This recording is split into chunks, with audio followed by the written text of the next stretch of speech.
Tak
apa. Tak apa.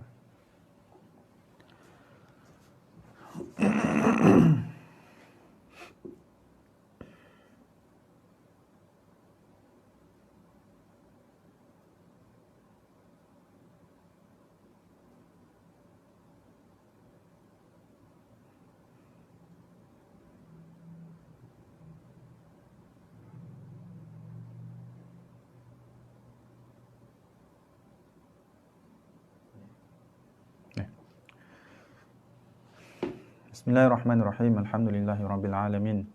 Wa bihi nasta'in ala umuri dunya waddin. Wa sallallahu ala sayyidina Muhammad khatamin nabiyyin wa ala alihi wa sahbihi ajma'in.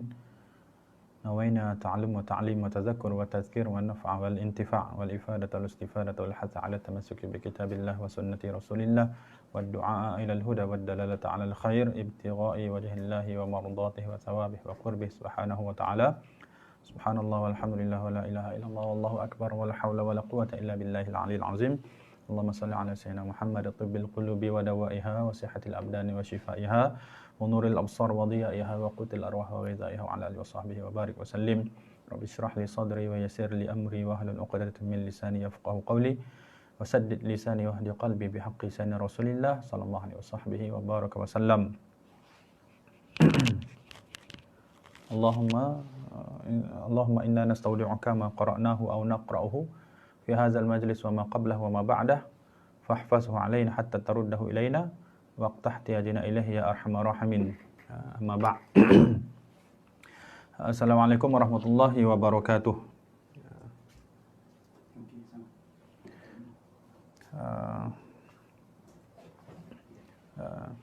Kepada semua yang baru yang bersama kita pada petang ni, dan saya menjawab salam juga daripada semua yang telah memberi salam di bahagian komen dengan Waalaikumsalam warahmatullahi wabarakatuh.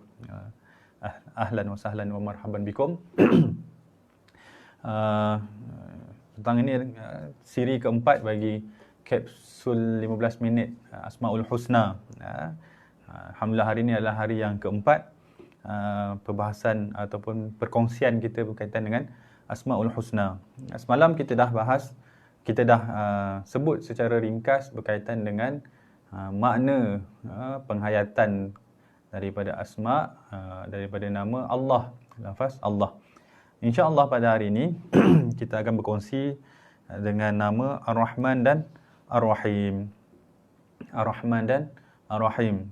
Kenapa dua? Kata satu hari satu. Dalam dua sebab dalam kitab-kitab para ulama, Ar-Rahman dan Ar-Rahim ni dibahaskan, majoritinya dibahaskan sekali. Jadi mungkin ada Ar-Rahman Ar-Rahim siri 1, Ar-Rahman Ar-Rahim siri 2, insya-Allah. Boleh. Jadi dalam kita membahas ataupun kita membincangkan, mendalami makna Asmaul Husna, persiapan hati kita adalah persiapan untuk melakukan yang terbaik dalam kehambaan. Ketika kita mula serius untuk belajar tentang sifat-sifat Allah, maksudnya kita sedang bersedia untuk belajar mengenal sifat-sifat kita juga.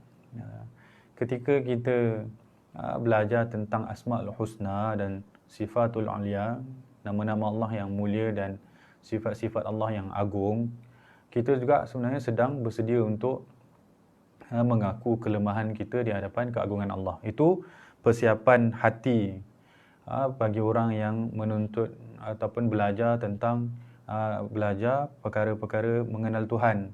Kita bukan sekadar belajar untuk mengenal Tuhan, tapi kita juga belajar untuk mengenal diri kita. Di mana keagungan Tuhan, maka di situlah kelemahan diri kita. Boleh. Jadi daripada asma atau nama Allah yang akan menunjuk betapa kurangnya kita adalah asma Ar-Rahman dan Ar-Rahim. Nama Allah Ar-Rahman dan Ar-Rahim itu nama daripada keagungan Allah yang menggambarkan jamal Allah, keindahan Allah, wa kamal Allah dan kesempurnaan Allah yang maha agung, yang maha esa. Maka kita sebenarnya sedang bersedia untuk mendengar kelemahan diri kita. Boleh. Daripada nama Ar-Rahman dan Ar-Rahim, kedua-duanya itu berasal daripada kata akar yang sama. Para ulama ketika bahaskan Ar-Rahman dan Ar-Rahim akan menyebutkan kedua-duanya itu berpunca ataupun berasal daripada sifat Ar-Rahmah. Ar-Rahman dan Ar-Rahim itu kedua-duanya berasal daripada sifat Ar-Rahmah. Sifat Ar-Rahmah itu maksudnya, kalau kita terjemah dalam bahasa Melayu, sifat Ar-Rahmah adalah sifat belas kasih. Jadi sifat Ar-Rahman itu ada makna belas kasih. Sifat Ar-Rahim, nama Ar-Rahim itu ada makna belas kasih.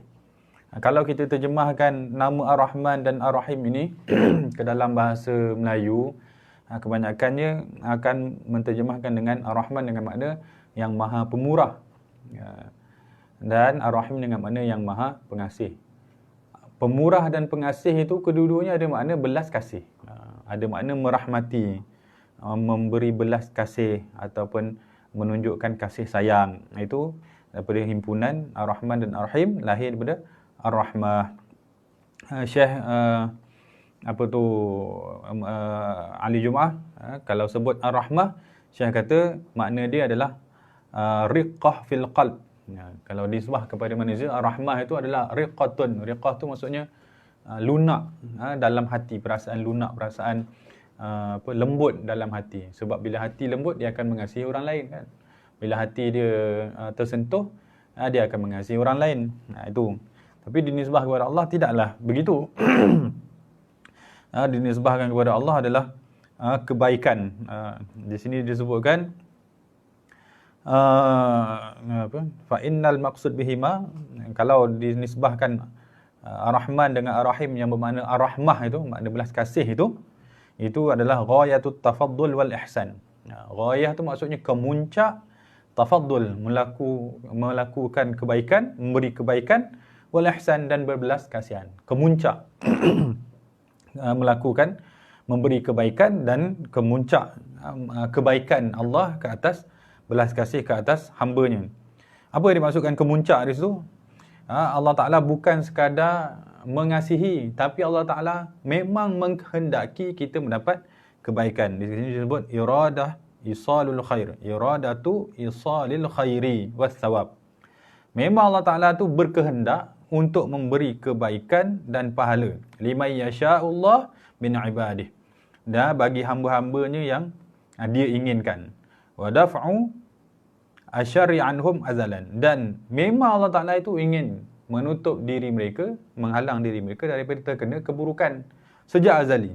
Bukan Allah Ta'ala tengok baju compang-camping, kesian, aku bagi kau rahmat. Bukan. Memang daripada awal Allah Ta'ala nakkan kita dapat kebaikan. Dan daripada awal Allah Ta'ala nak lindung kita daripada keburukan.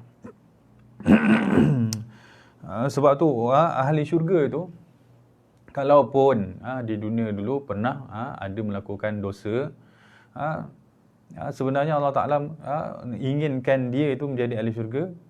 Daripada kalau dia diuji dengan maksiat, dia akan diberi laluan taubat. Laluan taubat. Jadi diberi laluan taubat itu adalah daripada sifat Ar-Rahim Allah Subhanahu wa Ta'ala. Itu gambarannya lah. Jadi kita ingat bila sebut Ar-Rahman dengan Ar-Rahim ini adalah kebaikan Allah kemuncak. Apa kemuncak? Maksudnya memang Allah Ta'ala nak bagi kebaikan kepada kita dan memang Allah Ta'ala nak tutup daripada kita akan keburukan. Boleh. Disebutkan di sini dia kata sifat Ar-Rahman dan Ar-Rahim ini daripada sifat Ar-Rahman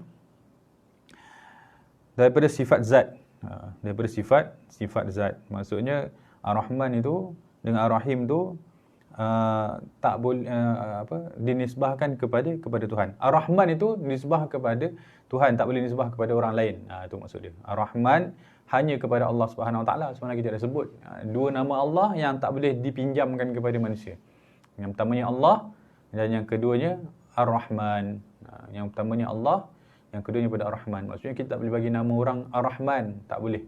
Kalau dia nak namakan dengan nama Ar-Rahman, dia kena sebut Abdur Rahman. Ataupun tak boleh namakan orang dengan nama Allah, dia kena namakan dengan Abdullah. Hamba kepada Allah dan hamba kepada Ar-Rahman. Dan itu adalah sebaik-baik nama. Adapun yang kedua Ar-Rahim, itu daripada kategori sifat asma'us sifatul fa'il, sifat perbuatan.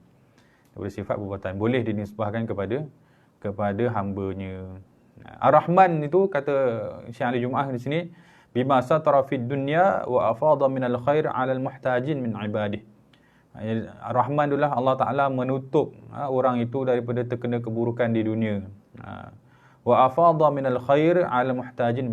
Bahkan setelah dia menutup itu, dia menjaga hambanya, kemudian dia melimpahkan kebaikan kepada orang yang memerlukan daripada hambanya. Ar-Rahim pula bima ghafara fil uqba. Rahim tu kalau ada kesalahan dulu di dunia akan diampunkan di akhirat. Wajada bil fadl bil wal in'am 'alal ibad. Dan sentiasa Ar-Rahim itu ingin Allah Ta'ala ini memberikan yang terbaik kepada hambanya menurut ilmu Allah Ta'ala lah. Menurut ilmu Allah Ta'ala. Jadi Ar-Rahman itu sentiasa melimpahkan dengan kebaikan. Ar-Rahim itu sentiasa memberi kebaikan kepada seseorang. Kemudian Ar-Rahman allazi idza su'ila a'ta. Ar-Rahman tu tiap kali kita minta dengan nama Ar-Rahman, maka Allah Ta'ala pasti akan bagi. Setiap kali kita minta dengan nama Ar-Rahman, setiap kali itu Allah Ta'ala akan bagi. Ar-Rahim pula allazi idza lam yus'al yaghdab. Kalau mana kita tidak meminta, maka dia akan marah. Itu sifat Ar-Rahim. Sifat Ar-Rahim ni memang Allah Ta'ala suruh minta, kalau tak minta kena marah pula.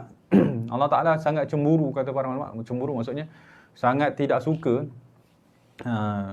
dengan keagungan Allah kepada orang yang tidak meminta kepada dia, rasa independen daripada Allah Subhanahu Wa Taala. Kerana Allah Ta'ala ni sifat Ar-Rahim. Sentiasa Allah Ta'ala tu menzahirkan sifat Ar-Rahim dia, sifat ingin memberi tanpa diminta. Tiba-tiba ada orang tak nak pula. Itu sebenarnya sedang mencabar keagungan Allah Subhanahu Wa Taala. Maka dalam dunia ni kata para ulama, memang hidup kita untuk meminta. Hidup kita untuk meminta.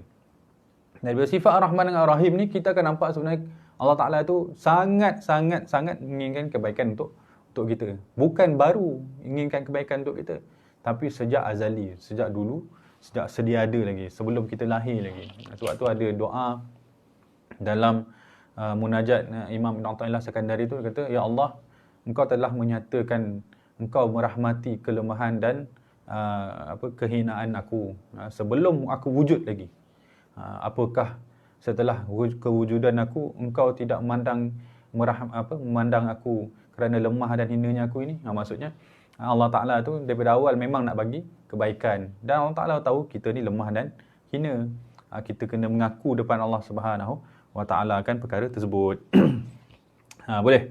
Jadi dalam berinteraksi kepada nama Allah Ar-Rahman dan Ar-Rahim ini, kata para ulama, ketika mana kita tahu Allah Ta'ala Maha memberi, apa yang kita dapat itu semuanya daripada pemberian Allah. Janganlah kita rasa kita pula yang usahakan dengan usaha kita. Memang kita usahakan dengan usaha kita, tapi usaha kita itu pun atas kurniaan daripada Allah. Apa yang kita ada pada tangan kita hari ini, ataupun apa yang kita ada pada sekeliling kita pada hari ini, bukan kerana kita layak mendapatnya, tapi kerana kita diberi untuk memilikinya daripada pihak Allah Subhanahu Wa Taala. Allah Taala bagi, bukan kerana kelayakan kita. Tak, kita tak layak. Kita hamba mana? Hamba dirinya pun dia tak memiliki. Maka bagaimana dia nak memiliki selain daripada diri dia? Tapi kita hidup di dunia ni, kita memiliki segala macam, kita rasa kan. Tapi itu bukan kita punya kerana kelayakan kita, itu diberi pinjam. Itu Ar-Rahman dan Ar-Rahim.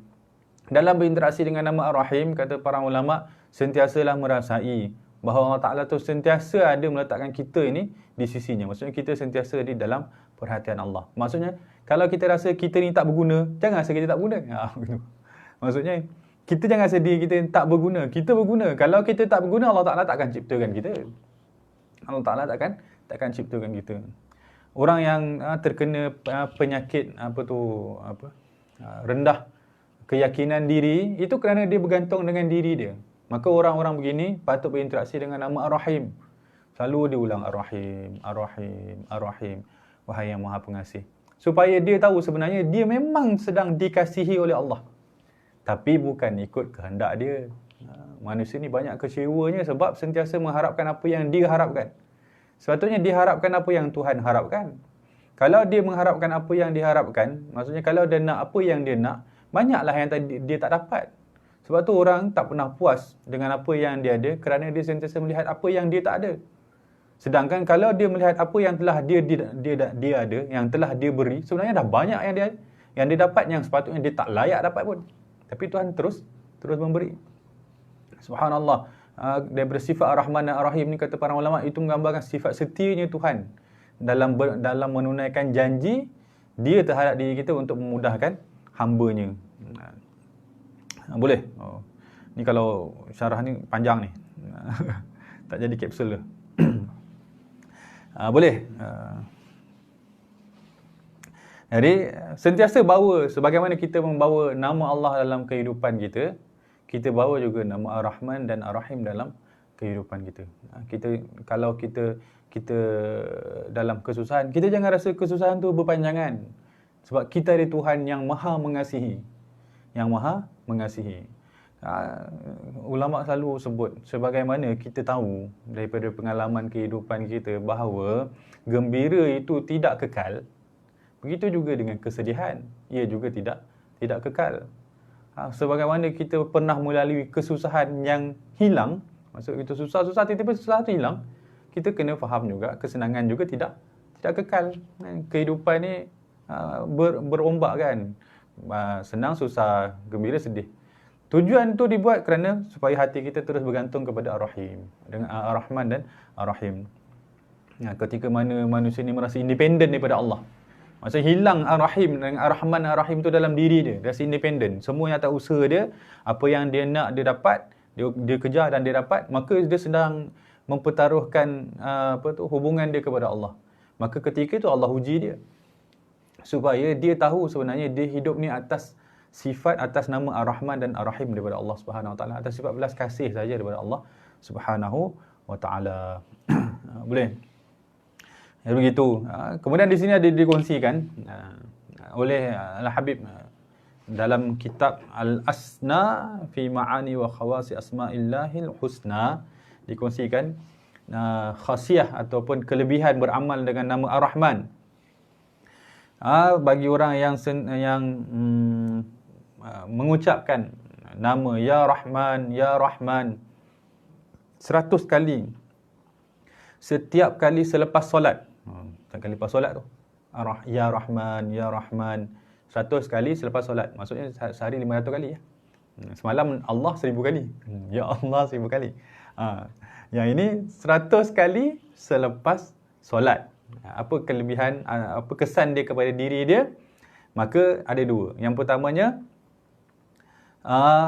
fatakhrujul ghaflah wan nisyan. Maka akan hilanglah ghaflah, itu kelalaian, lupa, wan nisyan dan lupa daripada hatinya dengan izin Allah SWT. Bagi orang yang sentiasa mengamalkan Ya Rahman, Ya Rahman, maka akan hilang penyakit lupa daripada diri dia. Yalah, macam mana dia boleh lupa?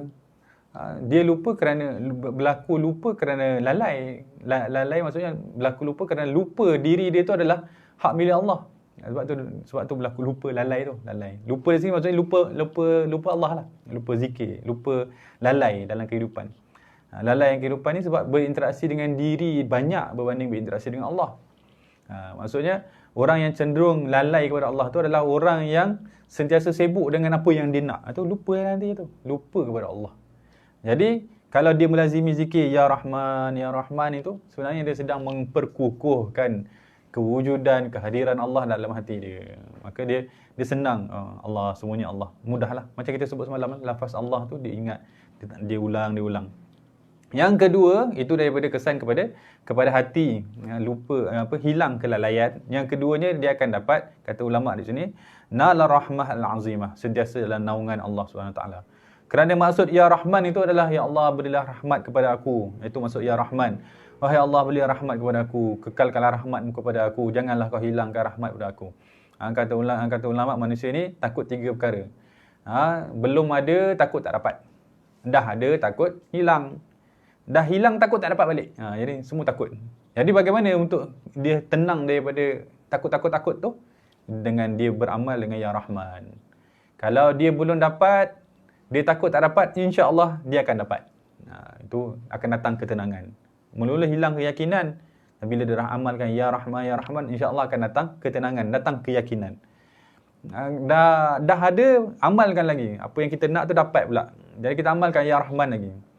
Dalam keadaan kita takut hilang kan. Tapi bila kita amalkan Ya Rahman, kata para ulama, kita akan ada keyakinan. Kalau hilang pun, dia tak hilang jauh sebab yang beri tu Tuhan yang sama, yang ambil pun Tuhan yang sama juga. Jadi kalau Tuhan ambil, kalau Allah Ta'ala ambil pada hari itu, esok dia akan pulang. Kita ada keyakinan begitu. Nanti Allah Ta'ala bagilah. Jadi para ulama tu sentiasa optimis. Optimis kan, sentiasa husnuzon. Kalau tak dapat, insya-Allah dapat. Kalau dah dapat, hilang, insya-Allah nanti Allah bagi balik. Itu ada sifat optimis, yakin. Begitu juga dengan Ar-Rahim. Kalau diamalkan nama Ar-Rahim dalam kehidupan, disebutkan di sini, faman dawama kulla yaum, siapa yang mengamalkannya 100 kali sehari, Ya Rahim, Ya Rahim, Ya Rahim, maka dia akan hilang daripada hatinya rasa takut terhadap perkara yang dia tidak suka.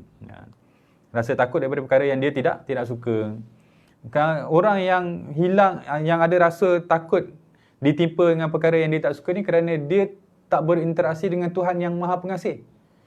Kalau dia berinteraksi dengan Tuhan Maha Pengasih, dia tahu kalau dia ditimpa dengan kesusahan, ada yang akan bantu dia. Ada yang akan bantu dia. Kalau dia ditimpa kesusahan, dia tahu Tuhan yang Maha Pengasih itu sentiasa memperhatikan dia. Tapi bila Tuhan tu bantu, kena tunggulah kan. Sebab Allah Ta'ala ni memang nak hamba-Nya tu jadi hamba yang bersabar setia kepada dia. Maka dia lazimilah dengan Ya Rahim, Ya Rahim, Ya Rahim. Bukan baca je, tapi hayati. Wahai Allah, kalau bukan kau yang memberi belas kasih-Mu kepada aku, maka tidak ada lagi tempat untuk aku bergantung atau mengharapkan belas kasih itu. Sebab manusia lain semua tidak ada sifat pengasih seperti sifat engkau. Maka terus diulang dengan penghayatan itu. Perkara ni, bilangan-bilangan ini, yang sebaiknya ikutlah bilangan tu. Tapi kalau tak mampu, janganlah tinggalkan bilangan tu. Kalau dapat 10, 10 lah. Tapi kalau boleh 100, itu lebih baik. Supaya kekal interaksi kita dengan Allah tu. Wallahu alam. 25 minit. Naqifna walhamdulillah. Terima kasih kerana mendengar. InsyaAllah esok kita akan kongsi dengan nama Al-Malik. Assalamualaikum warahmatullahi wabarakatuh.